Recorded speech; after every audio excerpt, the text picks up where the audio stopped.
Chloe and I am a rising junior at Creighton, and this summer I conducted research by doing genetic analysis of the amylase gene family in primates, and I was mentored by Dr. Suchin Cho. So the broader theme that this research topic explores is neofunctionalization after gene duplication. And neofunctionalization is a phenomenon where one gene is duplicated into two copies, and one copy is able to continue carrying out its previous function, whereas the other copy is then free to acquire mutations that may give it a new characteristic or a new function. So the alpha amylase gene family had neofunctionalization after gene duplication occurred to it, and that gave rise to AMY2B, AMY2A, and AMY1, which are three different alpha amylase genes. AMY2B and AMY2A are found in the pancreas, whereas AMY1 is found in the saliva. So the main question that we are exploring here is what specific evolutionary events created these genes within the primate family, and when did these events actually occur? And so these events could include insertions of other genomic material, duplications of genes, or deletions. So here's just a primate tree showing the species within the primate order. I'll just point out real quickly here what species amylase genes we looked at. So we looked at humans, chimpanzees, gorillas, orangutans, gibbons, old world monkeys, as well as new world monkeys. Old world monkeys include macaques, baboons, and colobus monkeys, whereas new world monkeys include marmosets and capuchins. So with a preliminary literature search, I was able to find some information about the gene structures for AMY2B, AMY1, and AMY2A.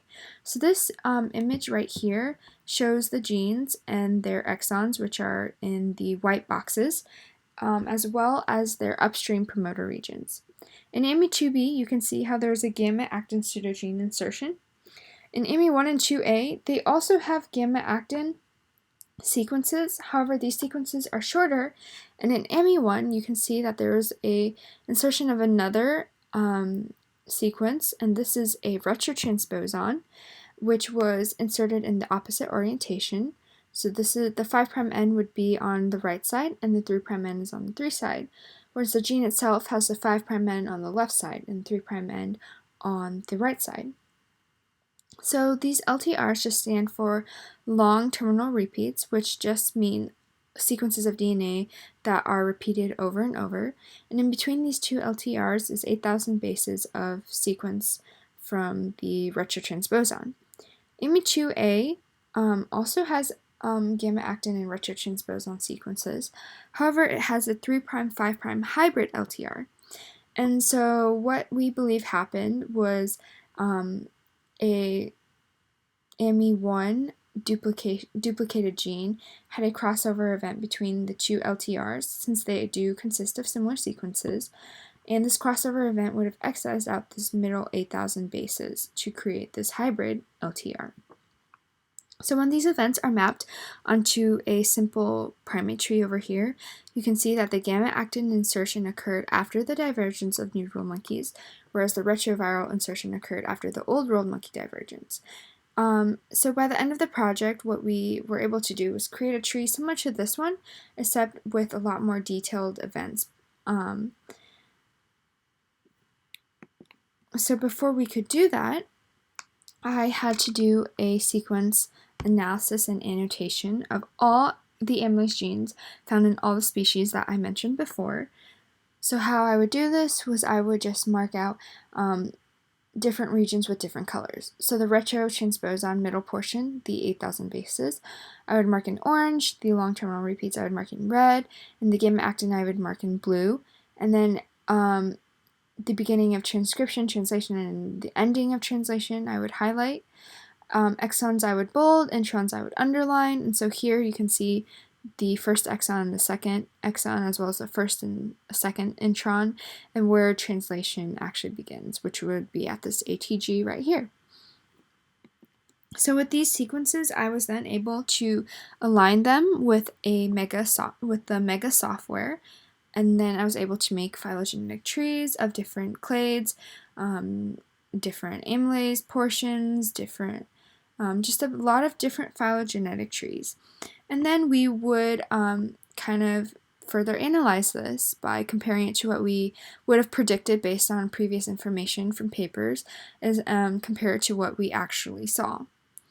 So here you can see Pongo 2, 6, and 4, which are all AMY2A genes. You can see how this AMY2A is all clustered together.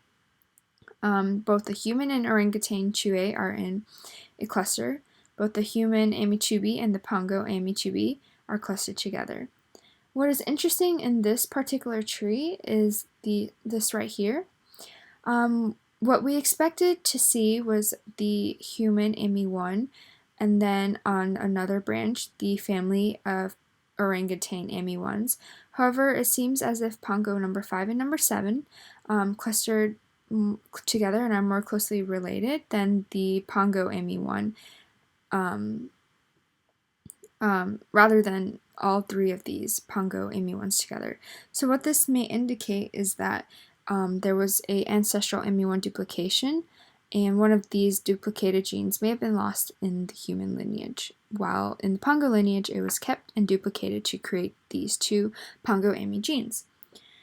So this process was basically done for different regions of amylase genes and different clades of amylase genes, and anything that was different from what we expected, we would further analyze and see if we could mark that out onto the primate tree.